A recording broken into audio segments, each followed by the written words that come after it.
கண்டி மாவட்டம் ஹெலியோயா தவுளிக்கல போலீஸ் பிரிவுக்குட்பட்ட அம்பரபுல பகுதியில் நேற்று சனிக்கிழமை பாடசாலை மாணவியொருவர் கடத்தப்பட்டுள்ள சம்பவம் தொடர்பில் விசாரணைகள் இடம்பெற்று வருகின்றன. பாடசாலை மாணவி ஒருவரை வலுக்கட்டாயமாக வேனில் கடத்திச் செல்லும் காட்சிகள் அடங்கிய சிசிடிவி காணொளிகள் வெளியாகி பெரும் பரபரப்பை ஏற்படுத்தியுள்ளது. 2 இளம் முஸ்லிம் பாடசாலை மாணவிகள் பிரதான வீதியில் நடந்து சென்று கொண்டிருந்த போது ஒரு சிறிய கருப்பு வேனில் வந்த குழுவினர் மாணவி ஒருவரை வலுக்கட்டாயமாக கடத்திச் சென்றுள்ளனர். உடனடியாக பயந்து போன மற்றொரு மாணவி அங்கிருந்து ஓடியதுடன் இந்நிலையில் அவரை காப்பாற்றுவதற்கு நபர் ஒருவர் முயற்சித்த போதும் அது பயனளிக்கவில்லை. கடத்தலுடன் தொடர்புடைய வேன் புலனறுவை நகரில் கைவிடப்பட்ட நிலையில் கண்டுபிடிக்கப்பட்டுள்ளதாக போலீசார் தெரிவித்துள்ளனர். மேலும் குறித்த வாகனம் வாடகைக்கு பெற்றுக் கொள்ளப்பட்டுள்ளதாகவும் தெரிவிக்கப்படுகிறது.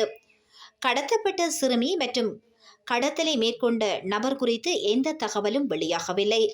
எவ்வாறாயினும் கடத்தலில் ஈடுபட்ட நபர் கடத்தப்பட்ட மாணவியின் உறவினர் என்பது தெரியவந்துள்ளது.